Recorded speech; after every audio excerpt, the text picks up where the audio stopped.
Pourquoi tu fais ça en tant que meilleur ami? C'est lui l'idiot, il sait pas ce qu'il a perdu. Peut-être c'était sa copine le problème dans les relations. Arriver jusqu'à une plainte, qu'est-ce que ça va t'apporter? Au pire, on va leur donner quoi, des travaux d'intérêt généraux, mais ils vont pas comme aller en prison pour ça, ou peut-être on va leur demander de te payer. Mon ex était payé par ma meilleure amie pour sortir avec moi.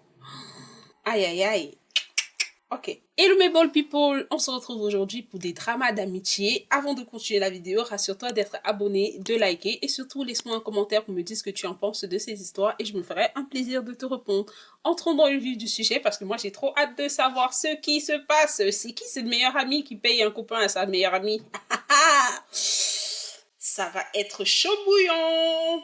Alors, mon ex était payé pour sortir avec moi par ma meilleure amie et je me sens ridicule. Ah, j'aurais fait pareil à ta place. Je me sentirais vraiment comme une crétine en fait. Je suis une femme de 27 ans et je viens de découvrir un truc qui semble tout droit sorti d'une série. Mais malheureusement, c'est ma vraie vie et j'aimerais tellement que ce ne soit pas le cas. Alors, je sortais avec un mec, 28 ans, un homme, appelons-le Jake, depuis environ 6 mois. Et ça se passait super bien, vraiment super bien. Il était adorable, drôle, il me posait des questions sur ma journée. Il se souvenait des détails que j'aimais. Je pensais avoir trouvé le prince charmant après une série de déceptions amoureuses et de red flags. Je l'ai présenté à ma famille, il venait à nos brunchs, on se blottissait sur mon canapé à parler de rêves, d'enfance et de musique. Il est même venu à l'anniversaire de ma nièce, bref, la routine d'un vrai petit ami. Et maintenant, je découvre qu'il était payé pour sortir avec moi, je répète. Mon copain était payé pour sortir avec moi. Ça casse la confiance en soi. Hein. Surtout que c'était fait par ta meilleure amie. Ça casse la confiance en soi. C'est-à-dire que je te dis, est-ce que je ne mérite pas d'avoir un homme au point où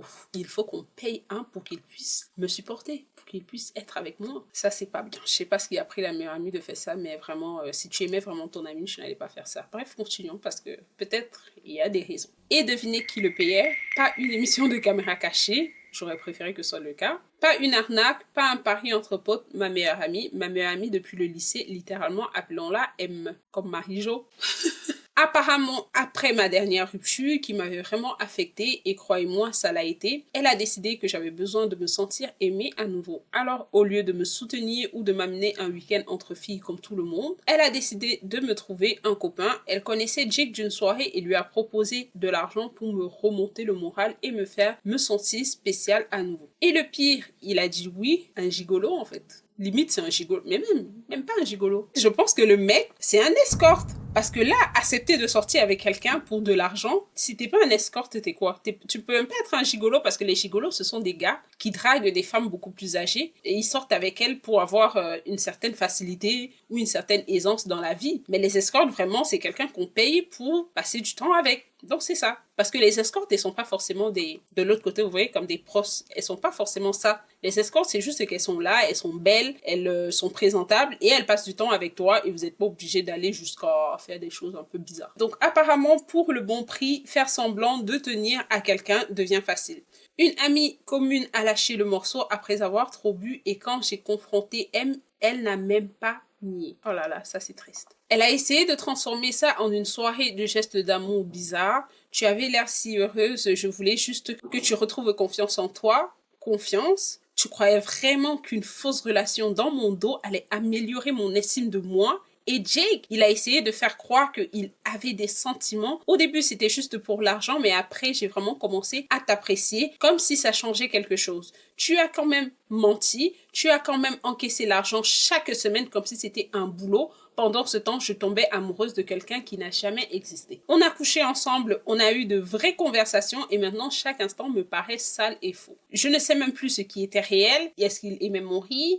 Est-ce qu'il m'écoutait vraiment? Je me sens humiliée, trahie, complètement idiote et la personne censée me soutenir, ma meilleure amie, tirait les ficelles depuis le début. À tous ceux qui lisent ceci, si jamais vous envisagez de faire quelque chose pour le bien de quelqu'un comme ça, n'y pensez même pas, ce n'est pas attentionné, ce n'est pas romantique, c'est tordu. Merci de m'avoir lu, je vais aller hurler dans un oreiller maintenant. Je vous assure que cette histoire, ça va tellement casser sa confiance en elle. Je sais pas à quoi est-ce que la meilleure amie pensait. Je sais pas, la meilleure amie, si tu l'aimais trop, tu aurais pu l'amener dans un bar de danseurs exotiques pour qu'elle s'amuse. Je sais pas, comme elle a dit, me proposer un voyage.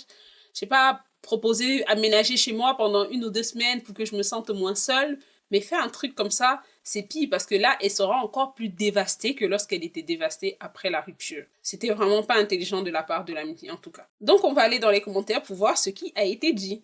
Dis-moi que tu les as larguées toutes les deux. Au contraire, ta soi-disant meilleure amie a empiré les choses car maintenant, tu ne peux même plus lui faire confiance. À la poubelle les deux. En fait, vraiment. C'est pourquoi tu fais ça en tant que meilleure amie. Au pire, moi en tant que meilleure amie, ce que j'aurais fait, c'est te pousser tellement à sortir pour te permettre de changer d'air, faire que tu rencontres de nouvelles personnes, que tu te fasses draguer, que tu rencontres d'autres gars, que tu te rends compte que tu es une belle femme, qu'en fait c'est lui l'idiot, il sait pas ce qu'il a perdu. J'allais juste te pousser à reprendre confiance à toi et de t'ouvrir à d'autres personnes afin de trouver quelqu'un d'autre, mais pas aller au point de payer un gars. En fait, moi je pense que même si la meilleure amie est allée jusqu'à payer un gars, c'est que quelque part elle s'est dit que peut-être c'était sa copine le problème dans les relations. Du coup, elle se disait ça devait être mieux de payer quelqu'un, comme ça la personne allait supporter sa copine. Parce que si tu me payes, peu importe ce qui est devant, bah, je vais faire ce que tu me demandes parce que je reçois une récompense qui est de l'argent. Donc ça, c'était pas du tout bien pensé en tout cas. Deuxième commentaire, j'ai l'impression que c'est une forme d'agression sexuelle et je me demande de quel recours légaux tu as. Personnellement, j'envisagerais toutes les options possibles, même une simple plainte pour préjudice moral. Bon, on va pas arriver jusque-là, mais c'est vrai que